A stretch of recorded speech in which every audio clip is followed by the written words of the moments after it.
Hello and welcome back to Mystic English. Today we are going to talk about one of the most inspiring stories in the world. The journey of Soichiro Honda, the man behind the Honda Motor Company. His life shows us how persistence, passion, and belief can turn failures into success. I request you to stay with me till the end, because this story is more than history. It is a lesson you can apply to your own dreams. And if you love videos that inspire, motivate, and help you grow in English, please subscribe to Mystic English. Your support helps us keep making more like this. What if every door you knocked on slammed shut, one after another, with a sound that echoed your most profound failures? Would you stop? Or would you find a way to make your own entrance into the world? This is a story about a man who didn't just build a door. He built a road. He built a company that would change the way millions of people moved. A legacy that was forged not in success, but in the relentless, unyielding fire of refusal. This is the real-life story of Soichiro Honda, not as a titan of industry, but as a man who saw failure not as an end, but as the very beginning of his journey. Soichiro Honda's journey began not in a gleaming office, but in the dusty, oily atmosphere of his father's bicycle repair shop, in the small village of Komyo, Japan. From the moment he could walk, he was drawn to the silent, intricate language of machinery. While other children learned their lessons from books and teachers, he learned from the silent, complex poetry of gears and pistons. His hands, even as a boy, were always dirty, always working, always trying to understand how things fit together, how they moved, how they could be brought back to life. The smell of grease and rubber was his favorite perfume. The sound of a wrench clanking against metal was his favorite song. This was his school. A place where broken engines taught him more than any textbook ever could. At the tender age of 15, his hunger for knowledge and his yearning for a greater purpose led him away from home. He left school early, much to the concern of those around him, who saw a lack of formal education. But he saw a world of hands-on learning waiting for him. He saw a future that couldn't be taught in a classroom, a future that had to be forged with his own two hands. He moved to Tokyo and found a job as an apprentice at a garage called Art Shokai. His job wasn't glamorous. He wasn't allowed to touch the engines for a long time. For 6 years, he was a caretaker for the workshop, a babysitter for his boss's children. He swept floors, ran errands, and cleaned up messes, but he watched. He listened. He absorbed every lesson, from the hum of a running engine to the frustration of a mechanic trying to fix a stubborn part. He was soaking it all in, a silent student in a workshop of real-life lessons. His heart was always set on building something of his own, a creation he could pour his soul into. He was drawn to the piston ring, a small yet utterly crucial part of an engine. He believed he could make a better one. He was a young man with a big idea and an even bigger belief in himself. He poured all of his savings and every ounce of his energy into this dream. He built a small workshop in his backyard. He worked tirelessly, day and night, sketching, molding, casting. He knew nothing of metallurgy. He was learning by doing. He was learning by failing. He spent years on this one idea, this one part, tirelessly experimenting with different materials and techniques. He finally had a product, a piston ring he believed in. He presented his creation to Toyota. This was his big moment. This was his chance to break into the industry. This was his door. But the door didn't open. It slammed shut with a finality that would have crushed most men. Toyota rejected his piston rings. They told him they were unusable, not up to their standards. He was devastated. He had poured everything into this dream, and now he had nothing left. But instead of giving up, he humbled himself. He decided to go back to school to learn what he didn't know. He enrolled as a special student at the Hamamatsu Technical High School for 2 years. He was a student again, but he was not just learning about metallurgy. He was a student of failure. He was a student of his mistakes. He was a student of the knowledge he lacked. He worked odd jobs to support himself. He did whatever he could to survive.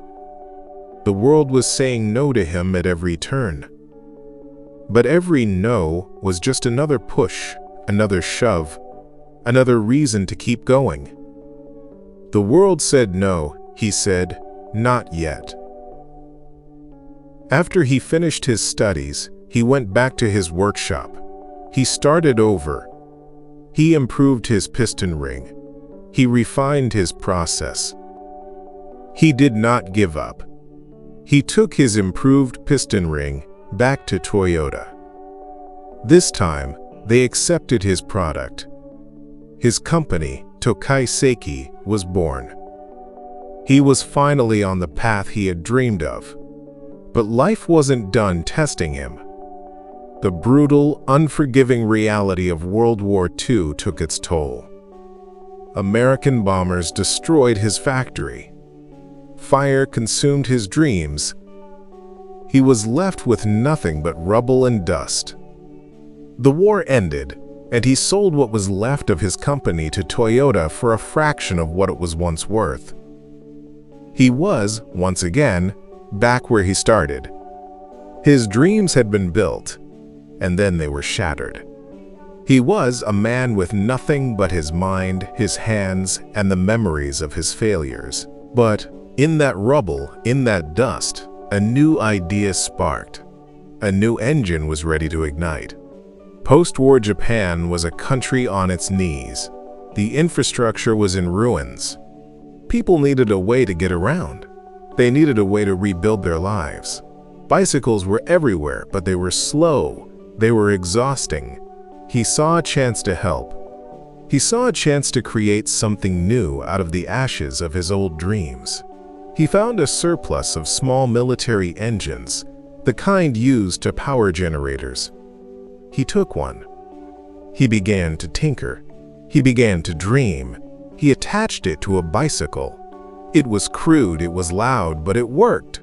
It was a motorized bicycle. It wasn't a groundbreaking invention. Others had done it before. But he had a vision. He saw this as a way to give people freedom. He started his new company, the Honda Motor Company, in 1948. He had 1 million yen in capital and a small team of engineers. They were all young. They were all dreamers. They built their company from nothing. His first model was simply called the Type A. The first truly successful model was the Super Cub. It was a motorcycle that was affordable, easy to use, and reliable, featuring a revolutionary clutchless transmission. The Super Cub became a global phenomenon. It brought mobility to millions. It became the most popular motor vehicle in history. The company grew from a small workshop into a global name, not just in motorcycles, but in cars. But through it all, his philosophy never changed. He famously said, "Success is 99% failure." He wasn't just saying it, he lived it. He proved it. Every failure, every rejection, every setback was a brick he used to build the foundation of his success. His failures were not obstacles. They were the road itself. The path to greatness was paved with every mistake, every misstep, every time the world told him he couldn't do it. His journey into the automobile industry was fraught with challenges. The Japanese government at the time wanted to consolidate the auto industry and tried to prevent smaller companies like Honda from entering the market. But he refused to be stopped. He was determined to build cars. In the 1960s, Honda introduced its first car, the T360 light truck, and the S500 sports car. These were not immediate bestsellers, but they were a statement, a declaration that Honda would not be limited. Later, with models like the Civic and the Accord, Honda became a household name. He also believed deeply in the power of competition, entering the world of Formula One racing and becoming a dominant force, proving his company's engineering prowess to the world. He refused to let his education, or lack thereof, define him. He refused to let rejection stop him. He refused to let war and destruction break his spirit. He didn't have a plan B, he only had plan A, and he was determined to make it work, no matter how many times he had to start over. He saw every failure as a lesson, a chance to learn, a chance to get better. He saw every roadblock as a challenge, a chance to be creative, a chance to find a new way forward. Maybe you've been rejected. Maybe you've been told no. Maybe you've poured your heart and soul into an idea only to see it fail. Maybe life has closed every door you've ever tried to open. If that sounds like you, then remember Soichiro Honda. Remember the man who was rejected by Toyota. Remember the man whose factory was destroyed by bombs. Remember the man who, when he couldn't find a door, simply built his own. And then he built an entire company around it. Engines may need fuel, but dreams run on something much more powerful. Dreams run on the refusal to give up. So the next time you face a door that won't open, don't walk away. Don't stop. Don't give up. Instead, remember the man who started with nothing and built an empire. Remember that you have within you the same refusal to surrender, the same inner fire, the same power to build your own path, to forge your own way forward. And that's the incredible journey of Soichiro Honda, a reminder that every setback can be the start of something greater. Thank you for watching. If this story inspired you, share it with someone who needs to hear it today. Don't forget to subscribe to Mystic English so you never miss the next inspiring journey we share. We will meet again in the next video. Until then, keep chasing your dreams and turning challenges into victories.